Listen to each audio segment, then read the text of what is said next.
कि किसी ने ये कहा है कि तुम मेरे धर्म के हिसाब से जीना सीखो, तुम मेरा धर्म मानो करके, और ना किसी ने ये कहा है कि तुम्हें हमारे मजहब के हिसाब से चलना। ये इस मुल्क की खूबसूरती है कि जब मुल्क आजाद हुआ तो यही बताया गया कि तुम्हारी मस्जिदें रहेगी, तुम्हारी मंदिरें रहेगी, गिरजाघर रहेगा, तुमको जिसकी पूजा करना है, तुम्हें जिसकी इबादत करना है, तुम कर सकते हैं करके। लेकिन ऐसा कभी नहीं हुआ है कि जहां पर आप एक मजहब के बारे में कहेंगे कि नहीं ये मजहब बहुत खराब है, ये घटिया है करके। ये अगर शुरू हो गया तो शायद इसका कोई अंत नहीं रहेगा। और जब ये रामगिरी के ऊपर कोई कार्रवाई नहीं हुई तो देवेंद्र फडणवीस साहब ने कुछ अपने प्यादे मार्केट में छोड़े हुए कि वो जाए और पूरे महाराष्ट्र भर के अंदर बस भड़काने का काम करे, और उसी के तहत भारतीय जनता पार्टी का एक नेता इस हद तक कह देता है कि हम मस्जिद में घुस के मुसलमानों को चुन चुन के मारेंगे करके। कोई कार्रवाई नहीं, कोई अरेस्ट नहीं होता है इसमें। आप क्या तस्वर कर सकते हैं कि यही स्टेटमेंट अगर इम्तियाज जलील की जबान से अगर निकलता तो क्या पुलिस खामोश रहती? लेकिन इम्तियाज जलील कभी इस तरह का बयान देता ही नहीं, क्योंकि मेरी तहजीब, मेरी संस्कृति मुझे इजाजत नहीं देती, और इससे बढ़कर यह है कि मेरा मजहब मुझे इस चीज की इजाजत नहीं देता है कि आप किसी दूसरे धर्म के धार्मिक स्थानों के बारे में या किसी दूसरे धर्म के बेहुरमती करे करके उसमें, ये मेरा मजहब इजाजत नहीं देता है करके। हमने बहुत इंतजार किए, और इंतजार करने के बाद हमें अब ऐसा लगा कि कुछ नहीं हो रहा है, बल्कि बड़े बड़े नेता हमें देखकर हंस रहे हैं और हमें नाक चढ़ा रहे हैं कि क्या हुआ है कि 60 FIR रजिस्टर होने के बावजूद भी कोई कार्रवाई नहीं हुई है करके।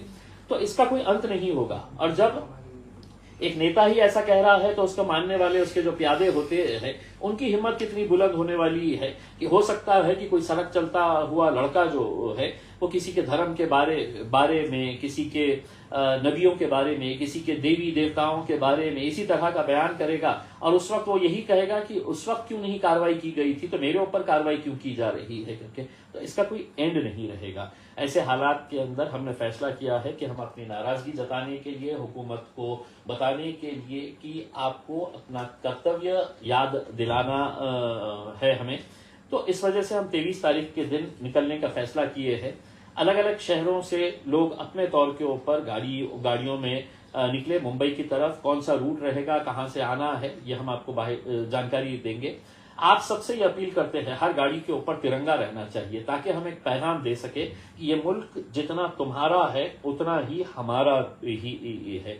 तो वो तिरंगा लहराते हुए अपने गाड़ियों के अंदर 23 तारीख के दिन हमको मुंबई की तरफ निकलना है। बहुत सारे लोग इस कोशिश में लगे हुए हैं कि ये रैली निकलना नहीं चाहिए, बहुत सारे लोग दबाव डाल रहे हैं। अब सवाल ये पैदा होता है या तो हमने खामोश बैठ के सब बर्दाश्त कर ले, या कहीं ना कहीं जमहूरी तर्ज के ऊपर डेमोक्रेटिक वे में हम अपनी नाराजगी का इजहार करें। और वो इख्तियार मुझे उसी संविधान ने दिया है जिस संविधान के तहत मैं ये मुल्क और ये राज्य चलाना चाहते हैं करके। तो हम कोई हुल्लड़बाजी नहीं करने वाले हैं, कोई हंगामा नहीं करने वाले हैं, कोई इस तरह का भड़काऊ भाषण नहीं करने वाले हैं, कोई हम ऐसा माहौल नहीं खराब करने वाले हैं। एक शांतिपूर्ण तरीके से हम कम ये दिखा रहे हैं कि इतने सारे लोगों ने जो FIR रजिस्टर की है, अगर उसके ऊपर कार्रवाई नहीं हो रही है तो हम कहीं ना कहीं आके सरकार से कुछ सवाल करना चाहते हैं। हमने एक लेटर महाराष्ट्र के DG को भेजा है और उसके अंदर एक मांग की है, और वो मांग ये है कि एक ऐसा कानून इस राज्य के अंदर बनना चाहिए कि जहां पर कोई भी जाति का, कोई भी धर्म का, कोई भी मजहब का अगर कोई गलत इस्तेमाल करता है अपने जबान के जरिए, किसी दूसरे धर्म की आलोचना करता है, उसकी बुराई करता है, उनके देवी देवताओं के बारे में गलत शब्दों का इस्तेमाल करता है, सोशल मीडिया के ऊपर अगर वो गलत तरीके से कोई पोस्ट करता है, या अपने भाषणों के अंदर किसी मजहब को टारगेट करता है, उनके नबियों को टारगेट करता है, हमारे हुजूर अकरम सल्लल्लाहु अलैहि वसल्लम को अगर टारगेट करता है, तो एक कायदा होना चाहिए। क्योंकि आज जिस तरीके से नफरतों का बाजार गर्म कर दिया गया है, जाति, धर्म और मजहब की जो दीवारें बड़ी बड़ी खड़ी कर दी गई है सिर्फ राजनीतिक फायदा उठाने के लिए, वो दीवारें गिरनी चाहिए। तो ये कानून बहुत सख्त जरूरत है, हमने ये मांग की है। हम सरकार को भी उस दिन जो मेमोरेंडम देने वाले हैं उसमें ये मांग करने वाले हैं कि ये कानून महाराष्ट्र के अंदर ही नहीं पूरे देश भर में लागू होना चाहिए करके।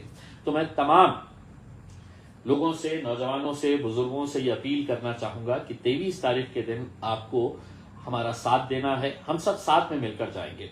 और हाँ, एक बात तो मैं साफ तरीके से ये बताना चाहता हूं, ये कोई मजलिस इत्तेहादुल मुस्लिमीन का कोई कार्यक्रम है या हमने इसको ऑर्गेनाइज किया है, ऐसा नहीं है।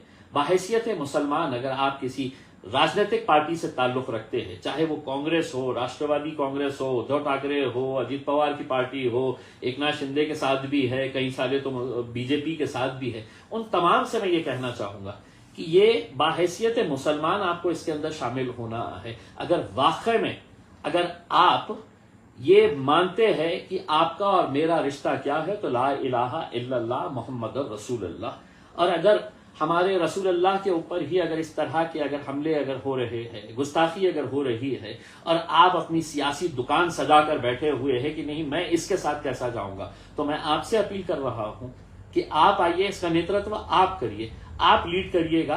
मैं एक सामान्य एक मुसलमान की हैसियत से जो इस मुल्क से मोहब्बत करता है, आपके पीछे खड़े रहने के लिए तैयार हूं। इसके अंदर कोई सियासी प्लेटफॉर्म नहीं।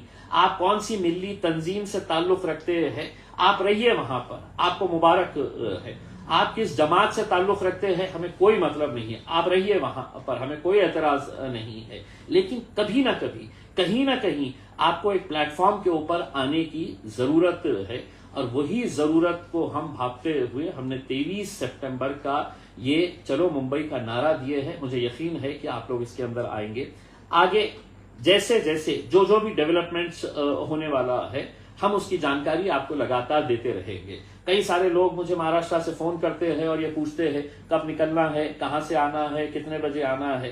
तो मेहरबानी करके आप मुझे पर्सनल के अंदर फोन ना करते हुए, आपको जो भी जानकारी है वो सोशल मीडिया के जरिए, फेसबुक लाइव के जरिए, इंस्टाग्राम के जरिए, व्हाट्सएप के जरिए आपको ये पूरी जानकारी दी जाने वाली है।